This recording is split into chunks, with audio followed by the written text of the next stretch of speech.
بسم الله الرحمن الرحيم أولئك أصحاب الميمنة والذين كفروا بآياتنا هم أصحاب المشأمة عليهم نار مؤصدة.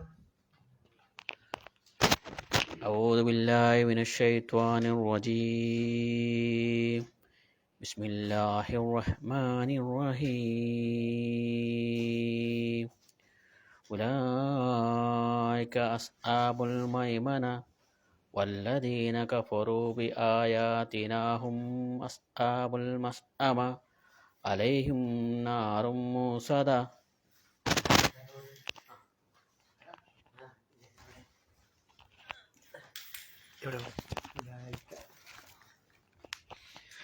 أعوذ بالله من الشيطان الرجيم. بسم الله الرحمن الرحيم. أولئك أصحاب الميمنة والذين كفروا بآياتنا هم أصحاب المشأمة عليهم نار موصدة. أعوذ بالله من الشيطان الرجيم. بسم الله الرحمن الرحيم. أولئك أصحاب الميمنة والذين كفروا بآياتنا هم أصحاب المشأمة عليهم نار موصدة. أعوذ بالله من الشيطان الرجيم. بسم الله الرحمن الرحيم. أولئك أصحاب الميمنة والذين كفروا بآياتنا هم أصحاب المشأمة عليهم نار موصدة. أولئك أصحاب الميمنة والذين كفروا بآياتنا هم أصحاب المشأمة عليهم نار موصدة. أعوذ بالله من الشيطان الرجيم. بسم الله الرحمن الرحيم. أولئك أصحاب الميمنة والذين كفروا بآياتنا هم أصحاب المشأمة عليهم نار مؤصدة.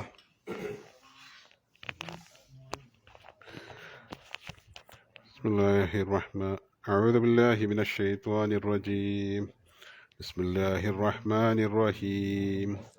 أولئك أصحاب الميمنة والذين كفروا بآياتنا هم أصحاب المشأمة عليهم نار موصدة. أعوذ بالله من الشيطان الرجيم. بسم الله الرحمن الرحيم. أولئك أصحاب الميمنة والذين كفروا بآياتنا هم أصحاب المشأمة عليه نار موصدة.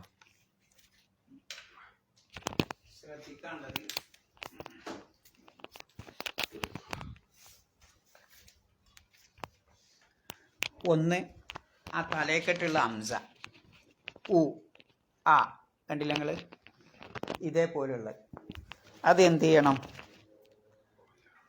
ഉച്ചരിക്കണം, നിർബന്ധമായിട്ടും ഉച്ചരിക്കണം.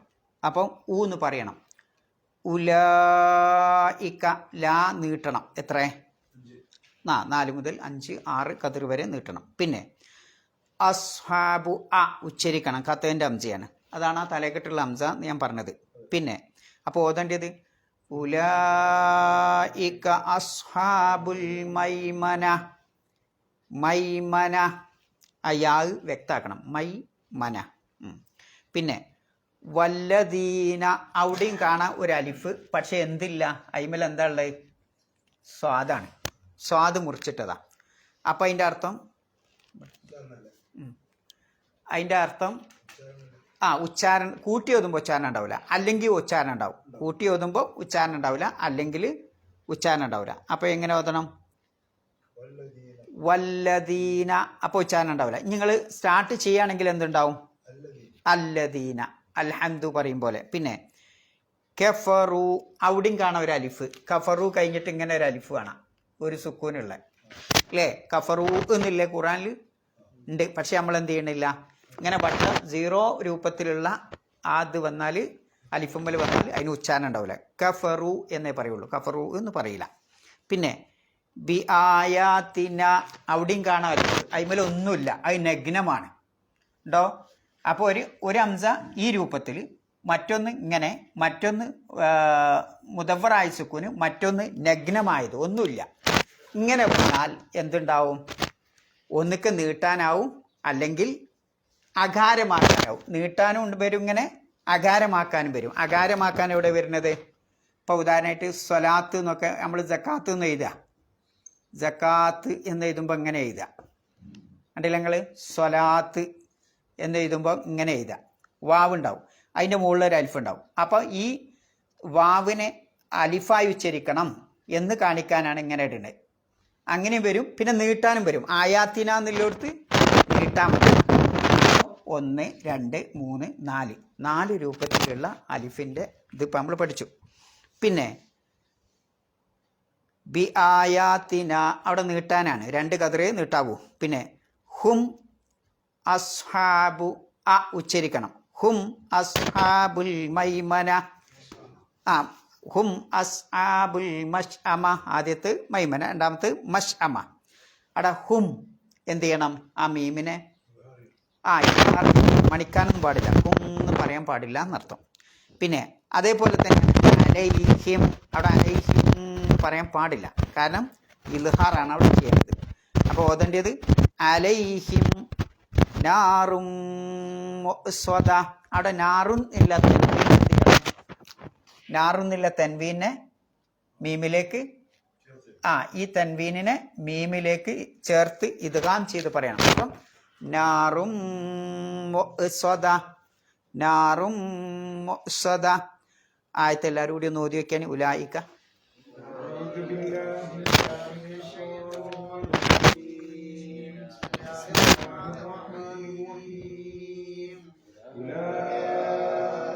أصحاب الميمنة والذين كفروا بآياتنا أصحاب المشأمة عليهم نار مؤصدة. ഇനി എന്തെങ്കിലും തജ്വീദ് ഡൗട്ട് ഉണ്ടോ? നമ്മൾ കഴിഞ്ഞ ക്ലാസ്സിൽ പറഞ്ഞുകൊണ്ടാണ് വേഗം പറഞ്ഞത്. ഉണ്ടോ? ഇല്ല. വാവ് മസുക്കൂന, അതാണ് ഞാൻ പറഞ്ഞത്. ഇങ്ങനെ അലിഫിന് പിന്നെ മുദവറായ സുക്കൂന് വരിക, വാവിന് മുദവറായ സുക്കൂന് വരിക, യാഇന് മുദവറായ സുക്കൂന് കണ്ടാൽ എന്തുണ്ടാവില്ല, ഉച്ചാരണം ഉണ്ടാവില്ല. അതുകൊണ്ടാണ് ഉ വ് ലായിക്ക എന്നാ എഴുതിയത്. നമ്മൾ ഓതുന്നതോ ആ വാവിന് ഉച്ചാരണം തന്നെയല്ല, വേഗം ഊ കഴിഞ്ഞിട്ട് ലാമിലേക്ക് ചാടുകയാണ്. ഉലായിക്ക, ഉലായിക്ക എന്നുള്ളത് അല്ലേ? എങ്ങനെ, ഏത് മൊത്തം 3 ആയത്ത് കൂടിയോ? ഏതെങ്കിലും മൈമനത്തി വല്ലദീന ഞങ്ങൾ പറയണേ. അവിടെ ഒന്നും ചെയ്യാനൊന്നുമില്ല. ഉലൈക അസ്ഹാബുൽ മൈമനത്തി വല്ലദീന, അപ്പൊ തീ പറയണം, അല്ലാത്തൊന്നുമില്ല. ഈ പിന്നെ സൂറത്ത് ഒന്നിച്ചോതാ, നിങ്ങൾക്ക് ശ്വാസം കിട്ടുമെങ്കിൽ ഒന്നിച്ചോതാ. സൂറത്തുൽ ഫാത്തിഹയൊക്കെ ഓതുന്നുണ്ടല്ലോ, സൂറത്തുൽ ഫാത്തിഹയൊക്കെ അങ്ങനെ ഓതുന്നുണ്ട്. വേറെ എന്തെങ്കിലും ഉണ്ടോ? ഉലൈക അർത്ഥം പറഞ്ഞോളി. ആ കൂട്ടർ അല്ലേ? ഇക്കൂട്ടർ എന്നുള്ളതിന് അറബിയിൽ എന്താ പറയല്? ആ കൂട്ടർ ഉലായിക്ക, ഇക്കൂട്ടർ ഹുലായി എന്നാ പറയാം.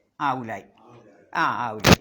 ഇവിടെ ഉലായിക്ക അക്കൂട്ടർ.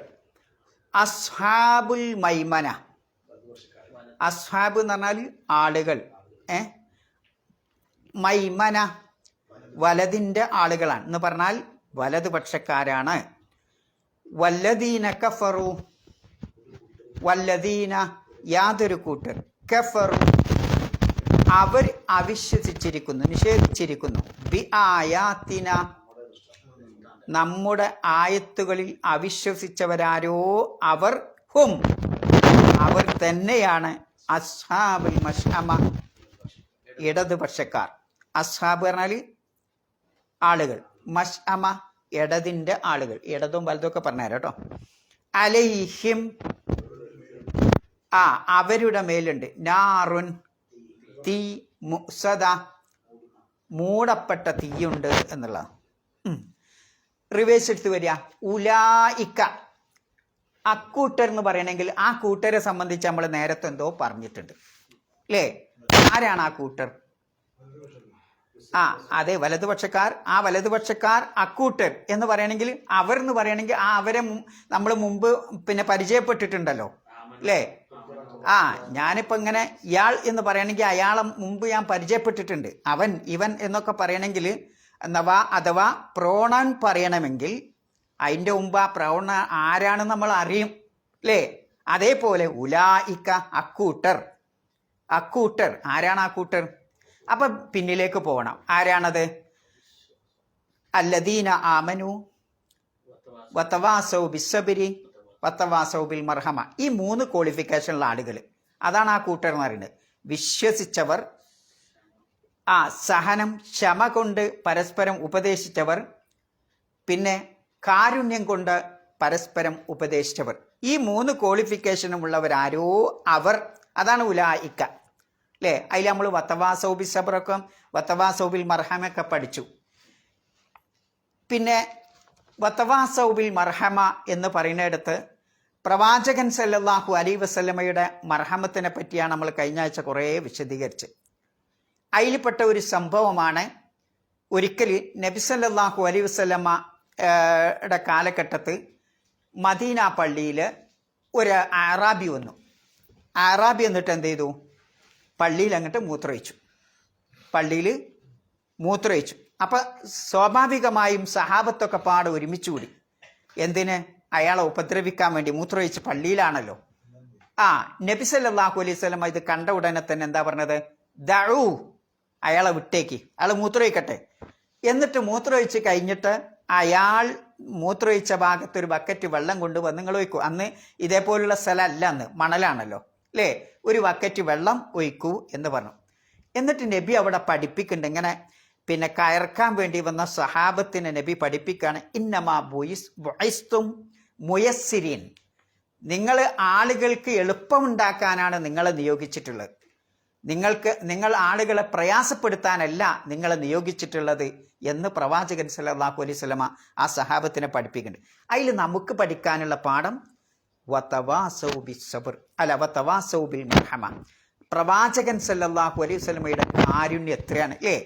ഒരു ആള് മൂത്രയിച്ച, അതും ശുദ്ധമായൊരു പരിശുദ്ധമായി ആദരിക്കപ്പെടുന്ന ഒരു സ്ഥലത്ത് മൂത്രയിച്ചിട്ട് പോലും ആ പ്രവാചകൻ ആ സഹാബത്തിനോട് അവർ കയർക്കുമ്പോൾ കയർക്കരുതേ എന്ന് പറഞ്ഞ് ആ കാരുണ്യം കാണിച്ച പ്രവാചകൻ നബി സല്ലല്ലാഹു അലൈഹി വസല്ലം. ഇതാണ് ഇസ്ലാം പഠിപ്പിക്കുന്നത്. നമ്മുടെ ജീവിതത്തിൽ നമുക്ക് കാണാം, ഒരിക്കൽ നബി സല്ലല്ലാഹു അലൈഹി വസല്ലമ സുജൂദ് ചെയ്യുമ്പോൾ സുജൂദ് എണീക്കില്ല.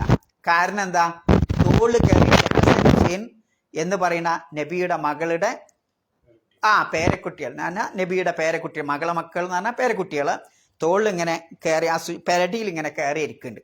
അപ്പം അവരവിടെ നിൽക്കട്ടെ എന്ന് വിചാരിച്ച് പ്രവാചകൻ സല്ലല്ലാഹു അലൈഹി വസല്ലമ സുജൂദ് നീട്ടി. ആ സുജൂദ് നീട്ടിയത് എന്താണ്? ബിൽ മർഹമ, പ്രവാചകന്റെ കാരുണ്യമാണ് അല്ലേ? അതേപോലെ തന്നെ അമ്പിയാക്കളുടെ ചരിത്രത്തിലൊക്കെ ഈ കാരുണ്യം നിറഞ്ഞു കാണാം. ഒരിക്കൽ യൂസുഫ് നബി അലൈഹിസ്സലാം, യൂസുഫ് നബി അലൈഹി സ്വലാമിന്റെ ചരിത്രം നമുക്ക് എല്ലാവർക്കും അറിയാം. യൂസുഫ് നബി അലൈഹി സ്വലാമിനെ കൊണ്ടുപോയി കിണറ്റിലിട്ട് ഒരുപാട് പീഡനങ്ങൾ അല്ലേ? ഒന്നല്ല രണ്ടല്ല, ഇങ്ങനെ അവിടെ പോയി മാർക്കറ്റിൽ കൊണ്ടുപോയി അടിമയായി വിൽക്കപ്പെട്ടു. ഇങ്ങനെയൊക്കെ ചെയ്തിട്ടും അവസാനം ഈജിപ്തിൻ്റെ ആധിപത്യം കിട്ടുമ്പോൾ ആ രാജാധിപത്യം കിട്ടുമ്പോൾ യൂസുഫ് നബി അലൈഹി സ്വലാം ഈ മക്കളോട് ഈ സഹോദരന്മാരോട് പ്രതികാരം ചെയ്തില്ല. മറിച്ച് പറഞ്ഞത് എന്താണ്? ലാ തസ്രീബ അലൈക്കും, നിങ്ങളോട് ഒരു പ്രതികാരം എനിക്കില്ല. നിങ്ങൾ നിങ്ങളെ ഞാനൊന്നും, നമ്മളെ കാലത്താണ് ഈ രൂപത്തിൽ ഉപദ്രവിച്ച് എന്നിട്ട് ആധിപത്യം കിട്ടിയതെങ്കിൽ, സ്ഥാനം കിട്ടിയതെങ്കിൽ നമ്മളെ അവസ്ഥ എന്തായിരിക്കും? അപ്പം ആദ്യം നമ്മൾ ചെയ്യേണ്ട പ്രതികാരമായിരിക്കും.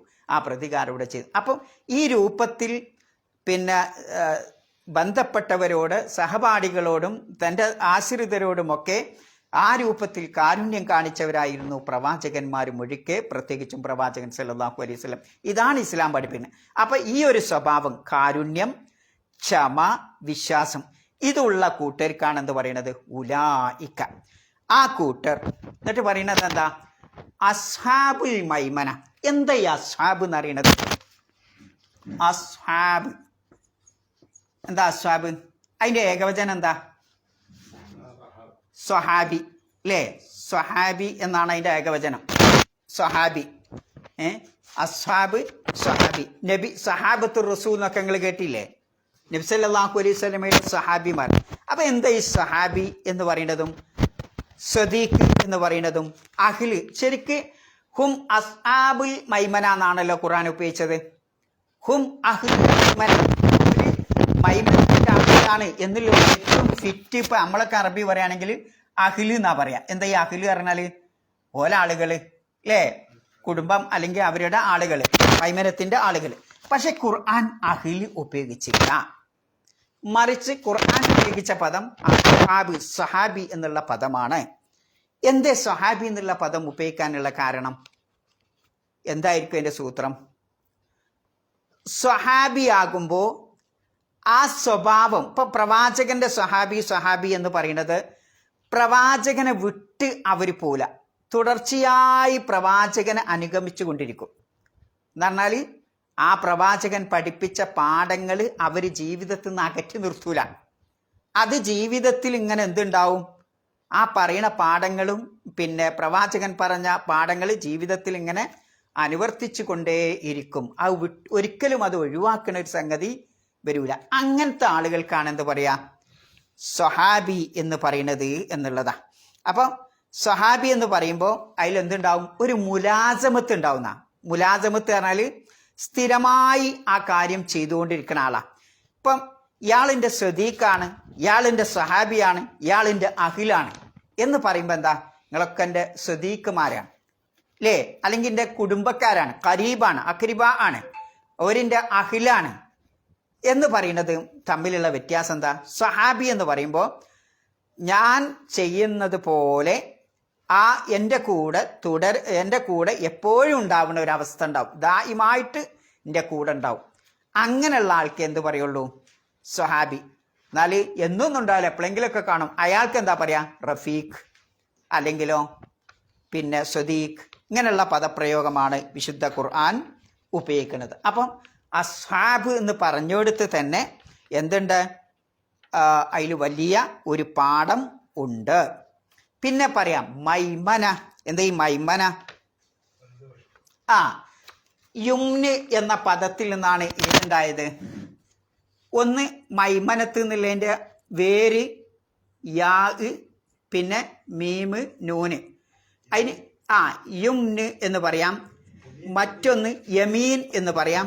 മറ്റൊന്ന് ബർക്കത്ത്. ഈ മൂന്നർത്ഥമാണ് ഉള്ളത്. യുംന് എന്നും പറയും, യമീൻ എന്നും പറയും, ബർക്കത്ത് എന്നാദ്യം പറയും. എന്താ യുംന് എന്ന് പറഞ്ഞാൽ? യുംന് എന്ന് പറഞ്ഞാൽ ശുഭം എന്നാണ് വാക്കിൻ്റെ അർത്ഥം. യമീൻ എന്ന് പറഞ്ഞാൽ വലത് ഭാഗം എന്നാണ് അർത്ഥം. ബർക്കത്ത് എന്ന് പറയുന്നതോ അനുഗ്രഹം എന്നാണ് അർത്ഥം. അപ്പോൾ ഓരോന്നും വ്യത്യാസമുണ്ട്. ഇതൊക്കെ അടങ്ങിയ പദമാണ് ഇത് മൈമന. ഒന്നുകിൽ യുംന് എന്ന പദത്തിൽ നിന്നാണ് മൈമന ഉണ്ടായത്, അല്ലെങ്കിൽ യമീൻ എന്ന പദത്തിൽ നിന്നാണ് മൈമന ഉണ്ടായത്. അതനുസരിച്ചാണ് ഖുർആൻ വിവർത്തനം ചെയ്തപ്പോൾ മലയാള ഭാഷയിൽ അതിന് വലതുപക്ഷക്കാർ എന്ന് പിന്നെ വിവർത്തനം ചെയ്തത്. ഈ അർത്ഥം. വലതുപക്ഷക്കാരുടെ പ്രത്യേകത എന്താ? വിശുദ്ധ ഖുർആൻ പറയുന്ന വലതുപക്ഷം ഇടതുപക്ഷം നമ്മളെ രാഷ്ട്രീയ വലതും ഇടതും അല്ല. മറിച്ച് എന്താണ്? വലതുപക്ഷം എന്ന് പറയുന്നത് അവർ വിശ്വാസികളാണ്. എന്തുകൊണ്ടാണ് ആ പേര്? നാളെ പരലോകത്ത് ചെല്ലുമ്പോൾ അവരുടെ കർമ്മരേഖ അവർ സ്വീകരിക്കുക വലത്തെ കൈകൊണ്ടാണ്. വലത്തെ കൈകൊണ്ടാണ് അല്ലേ? ഫഅമ്മാമൻ ഊതിയ കിതാബഹു ബിയമീനി. തൻ്റെ കർമ്മരേഖ വലത് കൈകൊണ്ട് സ്വീകരിക്കുന്നവരാരോ അവർ അല്ലേ? അപ്പം വലത് കൈകൊണ്ട് നമ്മൾ ദുനിയാവിൽ വെച്ച് ചെയ്ത കർമ്മങ്ങളുടെയൊക്കെ രേഖ ആ റിസൾട്ട് വലത് കൈകൊണ്ട് സ്വീകരിക്കുന്നത് കൊണ്ടാണ് അസ്ഹാബുൽ മൈമന എന്ന് പറയാനുള്ള കാരണം. അപ്പം പിന്നെ ഒന്ന്, അവരെ സ്വർഗത്തിലേക്ക് കൊണ്ടുപോവുക വലത് ഭാഗത്തിലൂടെ ആയിരിക്കുന്ന, സ്വർഗത്തിലേക്ക് സ്വർഗവാസികളെ കൊണ്ടുപോകുന്നത് വലത് ഭാഗത്തിലൂടെ ആയിരിക്കും, വലത് സൈഡിലൂടെ ആയിരിക്കും. അതുകൊണ്ടാണ് അസ്ഹാബുൽ മൈമന എന്ന് പറയാനുള്ള കാരണം. അപ്പോൾ യുംന് എന്ന അർത്ഥമുണ്ട്, യമീൻ എന്നുള്ള അർത്ഥമുണ്ട്, ബർക്കത്ത് എന്നുള്ള അർത്ഥമുണ്ട്. അപ്പം യുംന് എന്ന് പറയുമ്പോൾ ഓൽക്കെന്നും എന്തുണ്ടാവും? സമാധാനം ഉണ്ടാവും, ഓലെന്നും സന്തുഷ്ടരാവും. അതുകൊണ്ടാണ് അസ്ഹാബുൽ മൈമന. അങ്ങനെ സന്തുഷ്ടരായ ആളുകൾ എന്ന അർത്ഥം പറഞ്ഞ മുഫസ്സിറുകളുണ്ട്. എന്ന് പറഞ്ഞാൽ അഹ്ലു സആദ, എപ്പോഴും സന്തോഷമുള്ള, സന്തുഷ്ടരായ, സൗഭാഗ്യമുള്ള ആളുകൾ എന്ന അർത്ഥത്തിന് അസ്ഹാബുൽ മൈമന പറയുന്നുണ്ട്. അപ്പോൾ അതിൻ്റെ അസിൽ യുംന് എന്ന പദത്തിൽ നിന്നാവും. വലത് എന്ന് പറയുമ്പോൾ യമീൻ എന്ന പദത്തിനുണ്ടാവും. ആശയം പറയുമ്പോൾ അവരിൽ ഒരുപാട് ബർക്കത്ത്, പല നിലക്കുള്ള ബർക്കത്തുകൾ അവർക്കുണ്ട് അല്ലേ? അവർ ചെയ്യുന്നതൊക്കെ അനുഗ്രഹമുള്ള കാര്യമാവും. അതുകൊണ്ടാണ് എന്ത് പറയുന്നത്? അസ്ഹാബുൽ മൈമന എന്ന് പറയുന്നത് എന്നാ.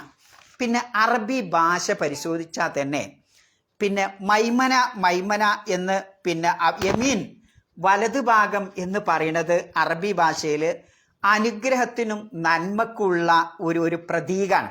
ഇപ്പം അങ്ങനെ ഉണ്ടാവുമല്ലോ ചിലപ്പം. ചില ആളുകളെ പറ്റി ഓന് പിന്നെ ഖലീഫ ഉമറാണ്. എന്തിനാണ് അവന് ഖലീഫ ഉമറാണ്? ഇയാൾ സിംഹമാണ് എന്നെന്തിനാ പറയണത്? അയാൾ സിംഹ അല്ലല്ലോ, അയാൾ ഖലീഫ ഉമറ അല്ലല്ലോ.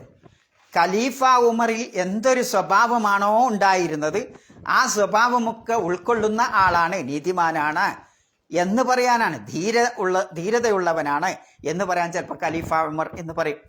പിന്നെ അയാൾ സിംഹമാണ് എന്ന് പറയണമെങ്കിൽ സിംഹത്തിൻ്റെ ധീരത അയാൾക്കുണ്ട് എന്ന് പറയാൻ ചിലപ്പോൾ അയാൾ സിംഹമാണെന്ന് പറയും. ഇതേപോലെ അനുഗ്രഹവും അതേപോലെ എന്തൊക്കെ ഹൈറുകളുണ്ടോ നന്മകളുണ്ടോ അതൊക്കെ ഉള്ള ആളുകളെ ചിലപ്പോൾ എന്തു പറയും? അസ്ഹാബുൽ മൈമന എന്ന് അറബികൾ പറയാറുണ്ട്. അപ്പം അനുഗ്രഹവും ബർക്കത്തൊക്കെ ഉള്ള ആളുകളൊക്കെ എന്ത് പറയും? അസ്ഹാബുൽ മൈമന എന്ന് പറയാൻ നബ്സ് മൈമൂന മൈമൂന എന്ന് പറഞ്ഞാൽ പിന്നെ അനുഗ്രഹമുള്ളവൾ എന്നാണ് അതിൻ്റെ അർത്ഥം. അനുഗ്രഹമുള്ളവൾ മൈമൂന, യുമ്ന് ഉള്ളവൾ എന്നാണ്. പിന്നെ എന്താ പറയുക, അനുഗ്രഹം എന്നൊക്കെയാണ് ആ വാക്കിൻ്റെ അർത്ഥം. അതുള്ള സ്ത്രീ എന്നാണ് അതിൻ്റെ അർത്ഥം. നബി സല്ലല്ലാഹു അലൈഹി വസല്ലമയുടെ ജീവിതമൊക്കെ പരിശോധിച്ചാൽ ഈ ഒരു യമീൻ്റെ പ്രത്യേകം നൽകുന്നത് കാണാം വലതുഭാഗത്തിന്. ഇപ്പോൾ ഉദാഹരണമായിട്ട് നബി സല്ലല്ലാഹു അലൈഹി വസല്ലമ വുളു ഉണ്ടാക്കാൻ തുടങ്ങുമ്പോൾ ആദ്യം അടുത്ത കൈ അല്ലല്ലോ കഴുകുക, ആണോ? വലതുനിന്നാണ് തുടങ്ങുക. അപ്പം വുളു ഉണ്ടാക്കുമ്പോഴും നബി വസ്ത്രം ധരിക്കുമ്പോഴും വലതു ഭാഗത്തു നിന്നാണ് തുടങ്ങുക. നബി ഭക്ഷണം കഴിക്കുമ്പോഴും വലത് കൈ കൊണ്ടാണ്, വലതു ഭാഗത്തു നിന്നാണ് തുടങ്ങുക. അപ്പോൾ നോക്കി നിങ്ങൾ ആ ഒരു ഇത് എല്ലാ കാര്യത്തിലും യമീൻ വലത് ഭാഗത്തിന് മുൻതൂക്കം നൽകുക എന്നുള്ളത് പ്രവാചകൻ സല്ലല്ലാഹു അലൈഹി വസല്ലമയുടെ ജീവിതത്തിലൊക്കെ നമുക്ക് കാണാം. അതുകൊണ്ടാണ് അസ്ഹാബുൽ മൈമന എന്ന പേര് പറയാനുള്ള കാരണം എന്നതാണ്. ഇനി പറയാം വല്ലദീന കഫറു. എന്താണ് വല്ലദീന എന്ന് പറഞ്ഞാൽ യാതൊരു കൂട്ടർ, കഫറു കഫറ.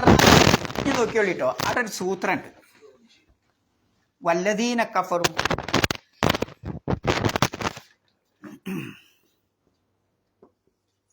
അല്ലദീന കഫറു അല്ലേ? ഞാൻ വേറെ ഇതിവിടെ ഇതാ, നിങ്ങൾ കുല്യായുൽ കാഫിറൂൻ എന്നൊക്കെ കണ്ടില്ലേ, അല്ലെങ്കിൽ കാഫിരീൻ, കുഫാർ എന്നൊക്കെ കണ്ടില്ലേ? എന്താ ഇപ്പം ഇതിലെ അർത്ഥ വ്യത്യാസം? അല്ലദീന കഫറു അവിശ്വസിച്ചവർ, കാഫിറൂൻ അവിശ്വാസികൾ, അവിശ്വസിച്ചവർ. എന്താ വ്യത്യാസം? എന്താ ഇപ്പം നിങ്ങൾക്ക് കണ്ടിട്ട് തോന്നുന്നത്? കഫറ എന്ന് പറഞ്ഞ വാക്കിൻ്റെ അർത്ഥം എന്താ? കുഫർ എന്ന് പറഞ്ഞാൽ ഭാഷയിൽ അർത്ഥം മറച്ചു വെക്കാന്ന, സിത്തിർന്ന മറച്ചു വെക്കാന്ന. പിന്നെ കുപ്പി മൂടുമ്പോൾ നമ്മൾ ബക്കറ്റൊക്കെ മൂടില്ലേ, കുപ്പിയൊക്കെ മൂടില്ലേ, അതേപോലെ മൂടി വെക്കുക എന്ന അർത്ഥമുണ്ട്. അപ്പം ഒന്ന് സിത്തിർ എന്നാണ് കഫറക്ക് അർത്ഥം. രണ്ട് തഹദിയത്ത്, കുപ്പികളൊക്കെ മൂടുന്ന പോലെ പിന്നെ ഇതിട്ടിട്ട് മൂടിയിട്ടിട്ട് മൂട, അതിനും എന്ത് പറയും? കുഫർ എന്ന് പറയും. പിന്നെ എങ്ങനെയാണ്, അതുകൊണ്ടാണ് കൃഷിക്കാരായ ആളുകൾക്ക് അറബികൾ എന്താ വിളിക്കാറുള്ളത്? കൃഷിക്കാർക്ക് ഇപ്പോഴും ഈജിപ്തിൽ കൃഷിക്കാർക്ക് എന്താ പറയുക? ചില നാട്ടിൽ ഫല്ലാഹി എന്നറിയും, മറ്റൊരു പേര് കുഫാർ എന്ന. കുഫാർ എന്ന് പറഞ്ഞാൽ ആരാ? കൃഷിക്കാരാ അല്ലേ? ഹാരിസ് എന്ന് പറയുന്നത് കൃഷി ചെയ്യുന്ന ആള്. ശരിക്കും ആ പദം, ഹാരിസ് എന്നുള്ള പദം വരുന്നത് ഈ മൃഗങ്ങളെ ഉഴുതിയിട്ട് കൃഷി ചെയ്യുന്നുണ്ടല്ലോ, ആ രൂപത്തിൽ കൃഷി ചെയ്യുന്ന തന്നെയാണ് ഹാരിസ്. കുഫാർ എന്ന് പറയുന്നത് ശരിക്ക് വിത്ത് മണ്ണിന്റെ ഉള്ളിലിടുന്നതിനാണ് കുഫാർ എന്ന് പറയുന്നത്. വിത്ത് മണ്ണിന്റെ ഉള്ളിലിടുക, മറിച്ച് വെക്കുക, അവിടെയാണ് അതിന്റെ സൂത്രം. അപ്പം കൃഷിക്കാരൻ എന്താ ചെയ്യണത്? വിത്ത് കൊണ്ടുപോയിട്ട് മണ്ണിന്റെ ഉള്ളിലാക്കുക, മറിച്ച് വെക്കില്ല. അവിടെ ഒരു മറിച്ച് വെക്കലില്ലേ? അല്ലെങ്കിൽ കുപ്പി കൊണ്ട് മൂടി വെക്കണ പോലെ മണ്ണുകൊണ്ട് മൂടി വെക്കില്ലേ? അതുകൊണ്ടാണ് കൃഷിക്കാരൻ എന്ത് പറയുന്നത്? കാഫിർ, കുഫാർ എന്ന പേര് വന്നിട്ടുള്ളത്. അതേ അർത്ഥമാണ് അല്ലാഹു സുബ്ഹാനഹു വ തആല അല്ലദീന കഫറു കാഫിറൂൻ എന്ന് പറഞ്ഞെടുത്ത് ഉദ്ദേശിക്കുന്നത്. എന്ന് പറഞ്ഞാൽ എന്താ? ഇവർ മറച്ചേക്കാണ്. കാഫിരിങ്ങൾ എന്താ ചെയ്യണത്? അവിശ്വാസികൾ എന്താ ചെയ്യണത്? മറച്ചു വെക്കണ്ടേ? എന്തിനെ? സത്യത്തെ. അപ്പൊ സത്യം മറച്ചു വെക്കുക എന്നതാണ് ഏതിന്റെ അർത്ഥം? കഫറ, സത്യത്തെ മറച്ചു വെക്കുക എന്നതാണ്. അപ്പം സത്യം മറച്ചു വെക്കണമെങ്കിൽ ചിലപ്പോൾ നമ്മൾ മറച്ചു വെക്കണം, നമുക്ക് അറിവില്ലായ്മ മൂലം വരും അല്ലേ? അറിവില്ലായ്മ മൂലം മാത്രല്ല, എല്ലായ്പ്പോഴും അറിവില്ലാഞ്ഞിട്ടല്ലല്ലോ സത്യം മറച്ചു വെക്കണേ. അറിവുണ്ടായിട്ടും സത്യം മറച്ചു വെക്കാണ്. അറിവ് വ്യക്തമായിട്ടും പിന്നെ ശരിക്കും മനസ്സിലായിട്ടും മറച്ചു വെക്കുന്ന ആളാണ് ആര്? അല്ലദീന കഫറു എന്ന് പറയുന്നത്. അപ്പൊ നോക്കി നിങ്ങള്, അപ്പൊ നമ്മുടെ ജീവിതത്തിലേക്ക് വരാം. നമ്മളിപ്പോ ഒരു സത്യം കണ്ടു. ആ സത്യം കാണുമ്പോൾ നമ്മൾ കണ്ണ് എന്ത് ചെയ്യാണ്? ചിമ്പാണ്, അവിടെ മൂടിയൊക്കെയാണ്. ആ സത്യം നോക്കണില്ല നമ്മൾ. സത്യം അവിടെ ഉണ്ട്, പക്ഷെ എന്താ ചെയ്യണത്? നമ്മൾ കണ്ണിമ്പി. ഞാനാകുന്ന കാഫിർ കണ്ണ് ചിമ്പി. അപ്പം എൻ്റെ പേരാണെന്ത്? കാഫിർ എന്ന് പറയുന്നത്. അപ്പം കേൾക്കേണ്ടത് കേൾക്കൂല, പിന്നെ കാണേണ്ടത് കാണൂല. അല്ലാഹു സുബ്ഹാനഹു വ തആല നൽകിയ ഒരുപാട് പഞ്ചേന്ദ്രിയങ്ങളുണ്ട്, ആ പഞ്ചേന്ദ്രിയങ്ങളെ കൊണ്ട് ചെയ്യേണ്ട പ്രവൃത്തി ചെയ്യൂല. ഇത്തരം ആളുകൾക്കൊക്കെ എന്തു പറയും? അതുമൂലം അവരെന്താ ചെയ്യുന്നത്? സത്യത്തെ മറച്ചു വെക്കുകയാണ്, സത്യത്തെ കേൾക്കാതെ കാത് പൊത്തിവെക്കുകയാണ് അല്ലേ? സത്യം കാണാതെ കണ്ണ് പിന്നെ ചിമ്പാണ്. ഇതാണ് കാണുന്നത്. അപ്പം ഇത്തരം ആളുകൾക്കും ഭാഷയിൽ എന്തു പറയും? കുഫാർ എന്ന് പറയും. അപ്പം നിങ്ങൾക്ക് അതിൻ്റെ ആയമേറിയ അർത്ഥം മനസ്സിലായില്ലേ? നമ്മൾ വിചാരിക്കണ വല്ലദീന കദബു, അവിശ്വാസികൾ. ഖുർആൻ സാധാരണ കഫറു എന്ന് പറഞ്ഞാൽ എന്താണ് ആദ്യം വരല്? എന്തിലാ വിശ്വസിക്കണത്? ഒരാളിൽ വിശ്വാസമില്ല എന്ന് പറഞ്ഞാൽ ആരിലാ വിശ്വസിക്കാണ്? അള്ളാഹുവിലാണ് അല്ലേ? കഫറു ബില്ലാഹിയാണ്, കഫറു ബില്ലാഹിയാണ്, അള്ളാഹുവിൽ അവിശ്വസിക്കാണ്. അതാണ് പ്രധാന വിഷയം. പക്ഷെ അള്ളാഹ് ഇവിടെ ഉപയോഗിച്ചതോ വല്ലദീന കഫറു ബില്ലാഹിന അല്ല. ഇവിടെ ഉപയോഗിച്ചത് എന്താ? ബി ആയാതിന, നമ്മുടെ ദൃഷ്ടാന്തങ്ങളിൽ അവിശ്വസിക്കുന്ന ആളുകൾ, നമ്മുടെ ദൃഷ്ടാന്തങ്ങളിൽ ആയത്തുകളിൽ അവിശ്വസിക്കുക. അപ്പൊ എന്താ അതിൻ്റെ അർത്ഥം? അല്ലാഹു സുബ്ഹാനഹു വ തആല അള്ളാഹുവിനെ കണ്ടെത്താനുള്ള കോടാനുകോടി ആയത്തുകൾ നമുക്ക് മുമ്പിൽ നിരത്തി വെച്ചിട്ടുണ്ട് അല്ലേ? ഒന്ന് വിശുദ്ധ ഖുർആൻ നമുക്ക് മുമ്പിലുണ്ട്, അത് ആയത്താണ്. പ്രവാചകന്മാർ കൊണ്ടുവന്ന പിന്നെ മുഅ്ജിസത്തുകൾ, ഇപ്പൊ ഫിർഔനിനൊക്കെ അല്ലാഹു തആല മുഅ്ജിസത്ത് കാണിച്ചു കൊടുത്തിട്ടുണ്ട്. മൂസാ നബി അലൈഹി സ്വലാം എന്താ? വടി പാമ്പാവുക, പിന്നെ കൈ പിന്നെ വെളിച്ചമുള്ളതാവുക, ഈ രൂപത്തിലുള്ള ഒരുപാട് ആ കാലഘട്ടത്തെ ദൃഷ്ടാന്തങ്ങൾ ആ പ്രവാചകന്മാർ കാണിച്ചു കൊടുത്തിട്ടുണ്ട്. ഇതൊക്കെ ആര് കാണുന്നുണ്ട്? ഫിർഔൻ കാണുന്നുണ്ട്. അപ്പൊ കണ്ണുകൊണ്ട് ഫിർഔൻ കണ്ടിന്, ആ ഫിർഔൻ ഇത് മനസ്സിലാക്കുകയും ചെയ്തിന്, സത്യം മനസ്സിലാക്കുകയും ചെയ്തിന്. എന്നിട്ടും കഫറ, ആ സത്യത്തെ, ആ മനസ്സിലാക്കിയ സത്യത്തെ മറച്ചു വെക്കാണ്. കൃഷിക്കാരൻ വിത്ത് മണ്ണിലാക്കുന്നത് പോലെ മറച്ചു വെക്കാണ്. കണ്ണിന്റെ പോളാടി ചിമ്പിയ കണ്ണിന്റെ കാഴ്ച ഇല്ലാതെയായി പോകണ്ടോ? ഇല്ല, ആ കാഴ്ച അവിടെ ഉണ്ട്, ആ കാഴ്ച അവിടെ ഉണ്ട്. പക്ഷേ നമ്മൾ അഭിനയിക്കുകയാണ്. എന്താ അഭിനയിക്കാൻ കാരണം? നമ്മുടെ ഹുങ്ക്, നമ്മുടെ അഹങ്കാരം അല്ലേ? അപ്പം ഫിർഔനിനെ പോലുള്ള മനുഷ്യന്മാർ അവരുടെ അഹങ്കാരം മൂലം അവരുടെ കിബർ മൂലം, അവരുടെ പിന്നെ ആ ഇനാദ് മൂലമാണ് എന്ത് ക്രൂരമായ ആ ഹൃദയമുള്ളത് കൊണ്ടാണ് അവർ സത്യത്തെ മറച്ചു വെക്കുന്നത്. അപ്പം ആ അർത്ഥത്തിനാണ് എന്ത് ഉപയോഗിക്കുന്നത്? വല്ലദീന കഫറു കാഫിറൂൻ എന്നൊക്കെ വിശുദ്ധ ഖുർആൻ ഉപയോഗിക്കുന്നത്. അപ്പം ആയത്ത് എന്ന് പറയുമ്പോൾ ഒരു ആയത്തല്ല അല്ലേ? മുകളോട്ട് നോക്കിയാൽ കാണുന്ന ആകാശം ആയത്താണ്, താഴെ നോക്കിയാൽ കാണുന്ന ഭൂമി ആയത്താണ് അല്ലേ? ഉപരിലോകത്ത് കാണുന്ന ഒരു കോടാനുകോടി ഗാലക്സികളും പിന്നെ ഗ്രഹങ്ങളും നക്ഷത്രങ്ങളും അല്ലേ, സൂര്യനും ചന്ദ്രനും അത് കറങ്ങുന്നതും ആ രൂപമൊക്കെ ആയത്തുകളാണ്, പ്രാപഞ്ചിക ദൃഷ്ടാന്തങ്ങളാണ്. ഭൂമിയിൽ നോക്കിയാൽ കാണുന്ന പർവ്വതങ്ങളും ആ പുഴകളും ആറുകളും നദികളും സമുദ്രങ്ങളും പിന്നെ മരങ്ങളും ഒക്കെ ആയത്തുകളാണ്. അപ്പൊ എവിടേക്ക് തിരിഞ്ഞാലും ധാരാളം ആയത്തുകൾ അല്ലാഹു സുബ്ഹാനഹു വ തആല നിരത്തിയിട്ടുണ്ട്. അപ്പൊ വല്ലദീന കഫറു ബി ആയാത്തിന, ഒരായത്താണോ അള്ളാഹു പറഞ്ഞത്? ബി ആയത്തിന്നാണോ പറഞ്ഞത്? സിംഗുലർ അല്ല പറഞ്ഞത്. എന്താ പറഞ്ഞത്? പ്ലൂരലാ പറഞ്ഞത്, ബഹുവചനമാണ് പറഞ്ഞത്. അപ്പൊ ദൃഷ്ടാന്തങ്ങളുടെ അതും ശൃംഖലയാണ്, ഒരു ദൃഷ്ടാന്തമല്ല, ഏതെങ്കിലും 2 or 3 ദൃഷ്ടാന്തമല്ല, ദൃഷ്ടാന്തങ്ങളുടെ ശൃംഖല. അതുകൊണ്ടാണ് ആയാത്തി നാ എന്ന് പറഞ്ഞാൽ നമ്മുടെ ആരുടെ? അള്ളാഹുവിൻ്റെ. അപ്പൊ എന്തേ അള്ളാഹുവിൽ അവിശ്വസിച്ചു? കഫറു ബില്ല എന്നല്ലല്ലോ ഇവിടെ പറഞ്ഞത്, കഫറു ബില്ല എന്നല്ലേ ശരിക്കും അതിന്റെ അർത്ഥം? കഫറു ബില്ല എന്നാ അള്ളാഹു പറഞ്ഞ ഇവിടെ അല്ല. എന്താ പറഞ്ഞത്? കഫറു ബി ആയാത്തിന. എന്തേ ബില്ല എന്ന് പറയാതെ ആയാത്തിന എന്ന് പറഞ്ഞത്? ഏതൊരു ധിക്കാരിയും ഏതൊരു അവിശ്വാസിയും ആദ്യം നിഷേധിക്കരുത്, നിഷേധിക്കൂല. ആദ്യം അല്ലല്ല എന്ന് പറയില്ല. ആദ്യം അവര് നിഷേധിക്കുക എന്താവും? ഖുർആനിന്റെ ആയത്ത്. ഇപ്പൊ ഉദാഹരണമായിട്ട് ഖുർആൻ എടുക്കുക. ഒരു അവിശ്വാസി, ഒരു പിന്നെ യുക്തിവാദി ഖുർആൻ കണ്ടാല് ഇതൊക്കെ മുഹമ്മദ് എവിടുന്നോ പുരാതന കാലത്ത് എഴുതിണ്ടാക്കിയതാണ്. അപ്പൊ കണ്ടോ, ആയത്തിന് ആദ്യമായിട്ട് തള്ളി പറയും, ഖുർആനെ അടി തള്ളി പറയും, അല്ലെങ്കിൽ ഖുർആൻ എന്ന മുഅ്ജിസത്തിനെ അടി തള്ളിക്കളയും അല്ലേ? കൈ പ്രകാശിക്കാന്നൊന്നും പറയുന്നത് അതത്ര വലിയതൊന്നുമല്ല എന്നൊക്കെ പറഞ്ഞിട്ട് അതിനൊക്കെ പുച്ഛിച്ച് അതിനെ ചെറുതാക്കി കാണിക്കും. അങ്ങനെ അതുകൊണ്ടാണ് ആയാത്തിന, ദൃഷ്ടാന്തങ്ങൾ മുമ്പിൽ കാണുമ്പോൾ. ഇപ്പം ഉദാഹരണമായിട്ട് ഇനിയിപ്പോൾ ഒരു നല്ല ബുദ്ധിയുള്ള ഒരു സയൻറ്റിസ്റ്റ് ആണെങ്കിൽ ഇപ്പോൾ ഓന് ശരിക്കും മനസ്സിലാകും ഈ സൂര്യനെ കാണുമ്പോൾ ഈ സൂര്യൻ കുറേ കാലം കഴിയുമ്പോൾ കത്തി കത്തി കത്തി അതിൻ്റെ ഊർജം കഴിഞ്ഞ് ഒരിക്കൽ അത് നശിക്കും. എല്ലാ ശാസ്ത്രജ്ഞന്മാർക്കും അറിയാം. പക്ഷെ ആ സത്യം ഒരിക്കൽ അറിയാനിട്ടാണോ? ഇല്ല. ആ അറിവ് പോലും എന്ത് ചെയ്യും? പുറത്തേക്ക് വിടൂല. പുറത്തേക്ക് സത്യമൊക്കെ അറിയാം, പക്ഷെ ആ സത്യം പുറത്തേക്ക് വിടൂല. അപ്പൊ അള്ളാഹ് ഉപയോഗിച്ച പദം വല്ലദീന കഫറു ബി ആയാത്തിന. ആ ദൃഷ്ടാന്തങ്ങൾ ആദ്യമായിട്ട് നിഷേധിക്കുമ്പോഴാണ് ഓട്ടോമാറ്റിക്കായി പിന്നെ എന്ത് വരും? അള്ളാഹുവിലുള്ള വിശ്വാസം വരും അല്ലേ? തെളിവുകൾ നിഷേധിക്കുമ്പോൾ ഓട്ടോമാറ്റിക്കായിട്ട് എന്ത് വരും? ആ പിന്നെ തെളിവുകൾ കൊണ്ടുവന്ന മുഹമ്മദ് നബിയെ നിഷേധിക്കും, അത് പറഞ്ഞു അള്ളാഹുവിനെ നിഷേധിക്കും.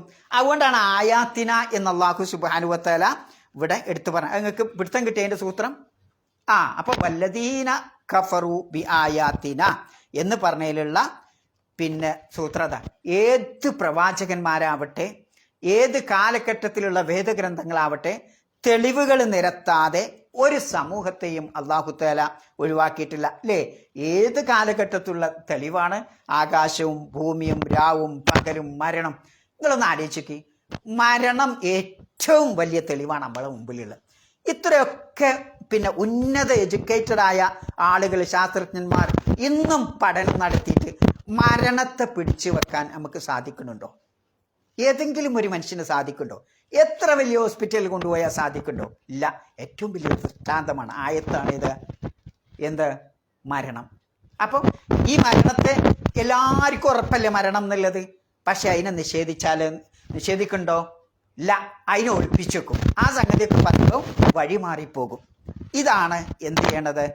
അവിശ്വാസികളുടെ സ്വഭാവം എന്ന് പറയും. അപ്പൊ അതുകൊണ്ടാണ് അല്ലാഹു സുബ്ഹാനഹു വ തആല വല്ലദീന കഫറു ബി ആയാത്തിന എന്ന് പറയും. അപ്പൊ എത്ര ദൃഷ്ടാന്തങ്ങൾ കണ്ടാലും അതിനെയൊക്കെ അവഗണിക്കുന്ന, അതിനെ നിന്നൊക്കെ തിരിഞ്ഞു പോകുന്ന വിഭാഗമാണിത്. പിന്നെ വല്ലദീന കഫറു എന്ന് പറയുന്ന ആ വിഭാഗം എന്ന് പറയുന്നത്. അപ്പം ഇവിടെ ഇപ്പൊ ശരിക്കും ഒരു ഉദാഹരണത്തിലൂടെ പറഞ്ഞാല്, മരുഭൂമിയിലൂടെ ഒരാളിങ്ങനെ പോവാ, ക്രൂരിട്ടാണ്, ശക്തമായിട്ടാണ്, കറുപ്പും വെളിച്ചവും ഒന്നുമില്ല അല്ലേ, നിലാവെളിച്ചവുമില്ല. ക്രൂരിട്ടിൽ ഇങ്ങനെ മരുഭൂമിയിലൂടെ സഞ്ചരിക്കുമ്പോൾ നിങ്ങൾ പോയിട്ട് ഒരു വെളിച്ചം ചൂട്ട് അല്ലെങ്കിൽ ഒരു ടോർച്ച് കൊടുത്ത് അല്ലേ, ആ ടോർച്ച് ആ മരുഭൂമിയിലൂടെ പോണ ആള് ആ ചൂട്ടാണ് ഊതിക്കെടുത്ത്, അല്ലെങ്കിൽ അതിന്റെ ബാറ്ററി ഒക്കെ ഒഴിവാക്കിയിട്ടാണ് എറിഞ്ഞ്, എന്തായിരിക്കും അതിന്റെ അവസ്ഥ? അയാള് വീണ്ടും ഇരുട്ടിലാവും. അപ്പം എന്തിനാപ്പം ഞാനത് പറഞ്ഞു? ഇതേപോലെയാണ് അവിശ്വാസിയുടെ സ്വഭാവം എന്ന് പറയുന്നത്. അവന്റെ മുമ്പിൽ വെളിച്ചമുണ്ട്. ഏത് വെളിച്ചം? വിശുദ്ധ ഖുർആനിന്റെ പ്രകാശം, വെളിച്ചം, വേദഗ്രന്ഥങ്ങളുടെ വെളിച്ചം, പ്രവാചകന്മാരുടെ വെളിച്ചം, ദൃഷ്ടാന്തങ്ങളുടെ വെളിച്ചം, പ്രാപഞ്ചിക ദൃഷ്ടാന്തങ്ങളുടെ വെളിച്ചം അവന്റെ മുമ്പിലുണ്ട്, അവന്റെ ബുദ്ധിക്ക് മുമ്പിലുണ്ട്. പക്ഷേ അതിനെ ഊതിക്കെടുത്താണ്. എന്നിട്ടോ ഇതേ അങ്ങനെ ഇട്ടിട്ടാണ്ടാവും ഓൻ സ്വയം പോയി നാശത്തിലേക്ക് പോകും അല്ലേ, എവിടെ കുണ്ടും കുയ്യുണ്ടാക്കും, അവിടെ പോയി ചാടും. ഇതാണ് യഥാർത്ഥത്തിൽ അവിശ്വാസികൾക്ക് വരാൻ പോകുന്നത്. ഉള്ള വെളിച്ചം ഊതിക്കെടുത്തിക്കൊണ്ട്, അള്ളാഹു നൽകിയ വെളിച്ചം ഊതിക്കെടുത്തിക്കൊണ്ട് സ്വയം നാശത്തിലേക്ക് പതിക്കുകയാണ് ആര് ചെയ്യുന്നത്? അവിശ്വാസികൾ. വിശുദ്ധ ഖുർആനിന്റെ ആ കോർവ അല്ലേ, അതുകൊണ്ടാണ് അള്ളാഹു സുബ്ഹാനഹു വ തആല വല്ലദീന കഫറൂ ബി ആയാത്തിന, അല്ലെങ്കിൽ പിന്നെ കഫറൂ ബില്ലാഹി എന്ന് പറഞ്ഞാൽ മതി. ആശയം എത്തുന്നത് കഫറൂ ബില്ലാഹിയിലേക്കാണ്, അള്ളാഹുവിൽ അവിശ്വസിച്ചു എന്നിടത്തേക്കാണ്. പക്ഷെ അത് ഖുർആൻ പറഞ്ഞില്ല. അപ്പം സാധാരണ നിലക്ക് പിന്നെ പിന്നെ നിഷേധം തുടങ്ങണത് പിന്നെ തെളിവുകളെ ആയിരിക്കും ആദ്യം നിഷേധിക്കുക എന്നുള്ളതാണ്. അപ്പൊ അള്ളാഹുവിന്റെ ആയത്തുകളെ നിരസിക്കുന്നവൻ, അതിനെ നിഷേധിക്കുന്നവൻ ഓട്ടോമാറ്റിക്കായി അള്ളാഹുവിന്റെ കൽപ്പനകളെ നിഷേധിക്കും. അങ്ങനെ ഓട്ടോമാറ്റിക്കായി അള്ളാഹുവിന്റെ പ്രവാചകന്മാരുടെ കൽപ്പനകളെയും നിഷേധിക്കും.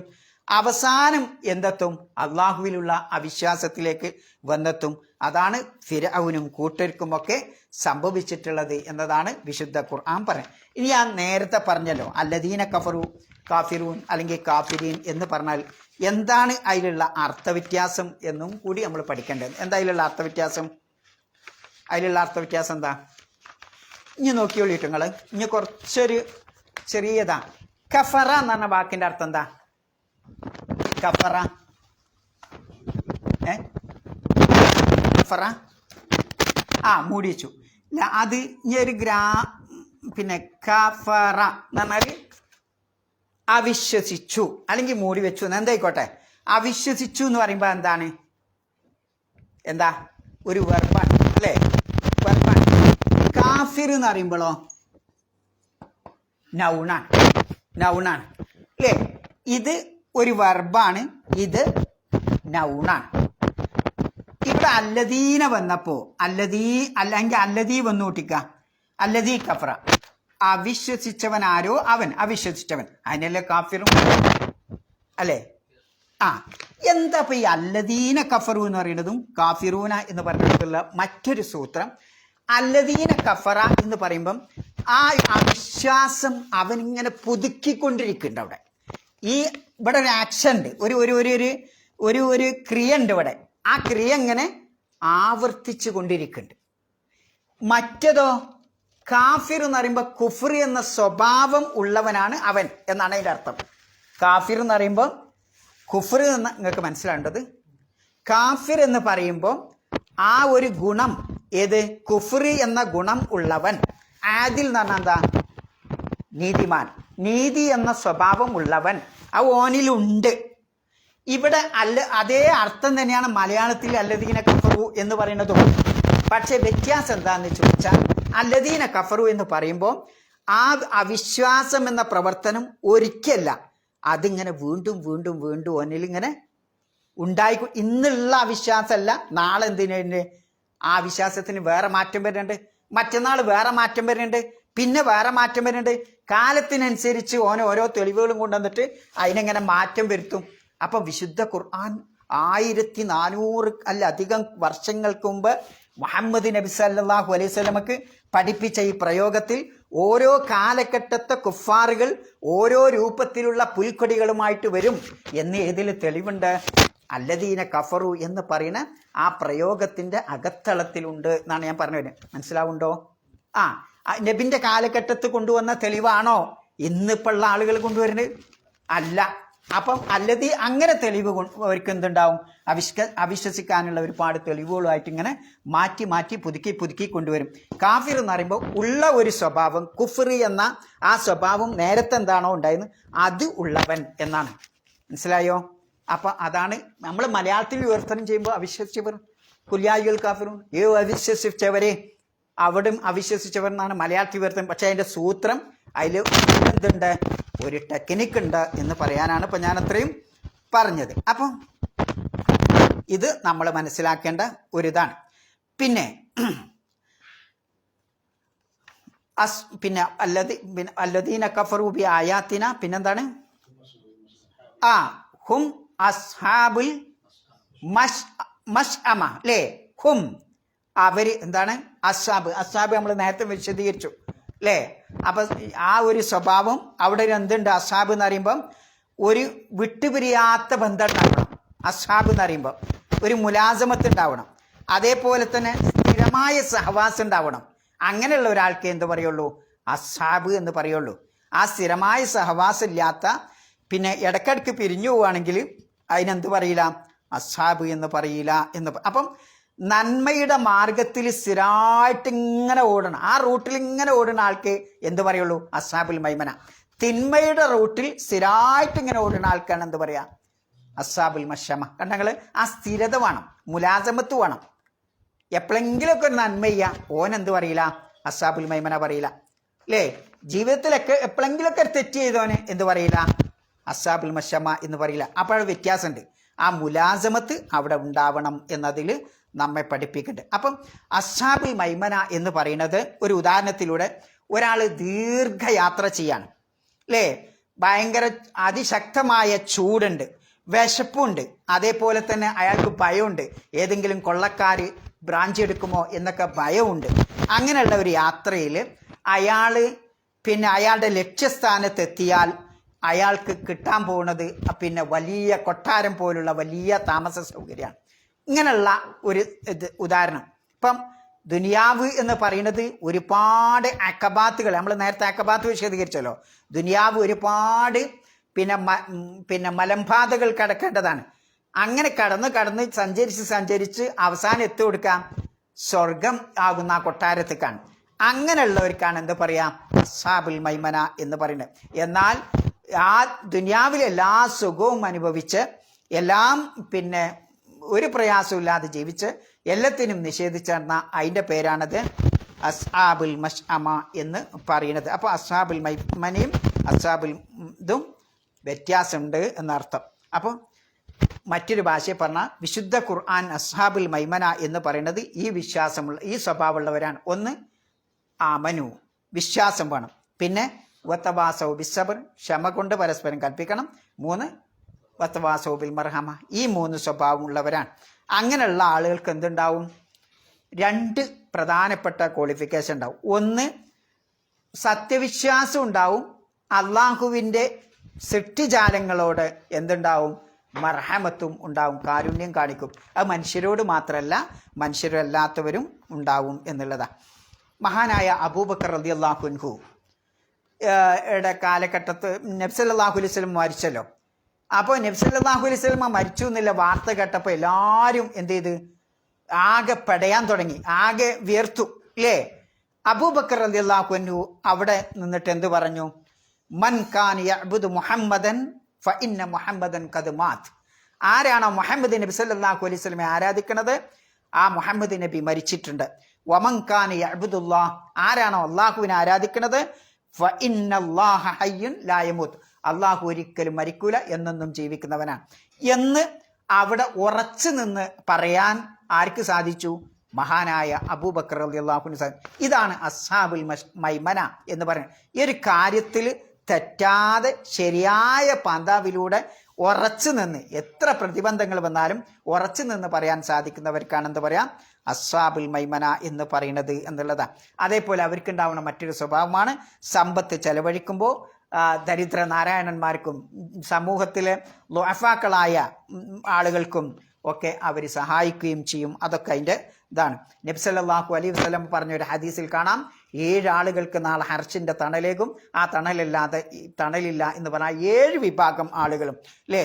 ആ 7 വിഭാഗം ആളുകൾ എന്തുണ്ട്, ആരും അറിയാതെ വലത്തേ കൈ കൊടുക്കുന്ന, ഇടത്തേ കൈ അറിയാതെ കൊടുക്കുന്ന, സദക്ക കൊടുക്കുന്ന ആളുകളുണ്ട്. അതേപോലെ തന്നെ പള്ളിയുമായി ബന്ധപ്പെട്ട ആളുകളുണ്ട്, നീതിമാന്മാരായ ഭരണകർത്താക്കളുണ്ട്.